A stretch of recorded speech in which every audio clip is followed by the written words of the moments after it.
আসসালামু আলাইকুম ভিউয়ার্স, কেমন আছেন সবাই? আশা করি সবাই অনেক ভালো আছেন। এখন যে জায়গাটি দেখতে পাচ্ছেন, এই জায়গাটির ডাইন পাশে হচ্ছে আমার চাস্তো ভাইয়ের জায়গা এবং বাম পাশে হচ্ছে আমার জায়গা। তো আমাদের চাস্তো ভাই এই জায়গায় সুতা পরিমাণ কোনো জায়গা রাখে নাই, তার জায়গা আটকিয়ে দিয়েছে এবং এদিক দিয়ে হচ্ছে কিছু জায়গা তার ফাঁকা ছিল। তো আমরা হচ্ছে এই জায়গাতে আইসা, এই যে বাঁশ দিয়ে দেখছেন যে বেড়া দিয়ে রাখছে, এই বাঁশের এদিক দিয়ে আমরা মাঠে নামতাম। এই জমিনে যেহেতু আমরা এবং আমাদের গ্রামের লোক সবাই এদিক দিয়ে যাতায়াত করতো, কিন্তু তার এদিক দিয়ে অল্প একটু জায়গা ব্যবহার করা হইতো। তো সেই ক্ষেত্রে তিনি এদিকটা বাঁশ দিয়ে আটকিয়ে দিয়েছে, তার এই জায়গাটা নামতে দেবে না। তো নামতে দেবে না, বেশ ভালো, তাহলে আমাদের এই জায়গাটা নামার প্রয়োজন নেই, আমরা নামার জন্য জায়গা ভাঁজ করে রাখবো।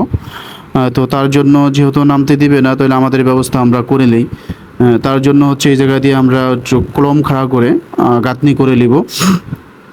তার জন্য রাজমিস্ত্রি নিয়েছি, তারা কাজ করতেছে। ওই হচ্ছে আমাদের মাঠে এদিকটা যাই আমরা সবাই, গ্রামের লোক সবাই যেত এই জায়গাটা দিয়ে, কিন্তু এখন তিনি ওই যে পিছনে আপনি যে বাসটি দেখতে পাচ্ছেন, বাস দিয়ে নামতে দেবে না। তো এই জন্য এই যে স্বাস্থ্য ব্যয়ের জায়গা আমরা যেরকম মাটিটি কেটেছি, এর এই পাশে এই পর্যন্ত দেখেন কি সীমানা পর্যন্ত ঠেকায় তিনি ওই যে গাছ লাগাইছেন। এই যে গাছগুলো যদি বড় হয় কোথায় আসবো, তার জন্য হচ্ছে আমরা ওই যে বাঁশ দিয়ে রাখছে, নামতে দিবে না।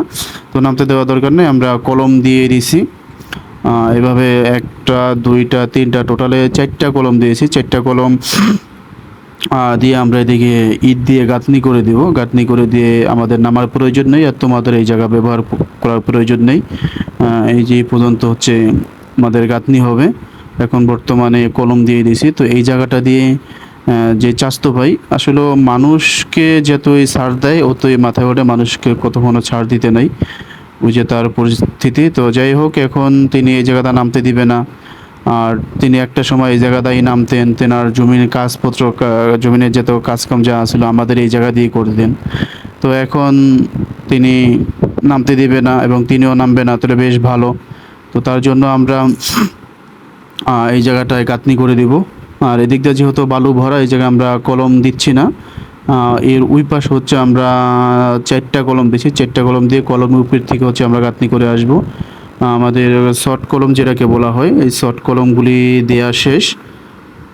ওইটাও দেয়া শেষ, দুইটা একটা দুইটা আমাদের শর্ট কলমগুলি মোটামুটি ভালো মজবুত করে দিচ্ছি যেন কোনো সমস্যা না আসে। এদিকে একটা তো মাটি আছে, এই জন্য এটা একটা ছোটো হচ্ছে, কিন্তু যাই হোক এক লেভেল করে শর্ট কলমগুলি দেওয়া হচ্ছে। আর এই হচ্ছে বাঁশ। এই বাঁশটা দেখলে বারবার এই জায়গার কথা মনে পড়ে, কারণ তিনি তো এই জায়গাটা নামতে দিবে না।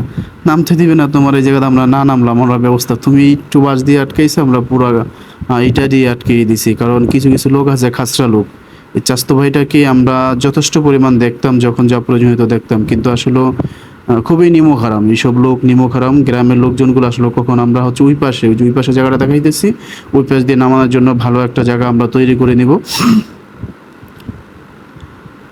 এখন আমাদের শর্ট কলম শেষ, উপরে আমরা ভীম ঢালাই দিয়ে দিব। এই যে আমাদের ভীম ঢালাই হয়ে গেছে।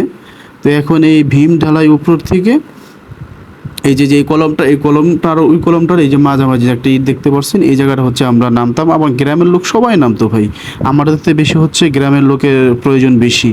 আমরা গ্রামের লোকের চিন্তা ভাবনা করে এই জায়গাতে আমরা রাস্তা রেখেছিলাম, কারণ এই জায়গাটা যদি মানুষজন নামে আমাদেরই ক্ষতি হয়, মাটি চলে যায়।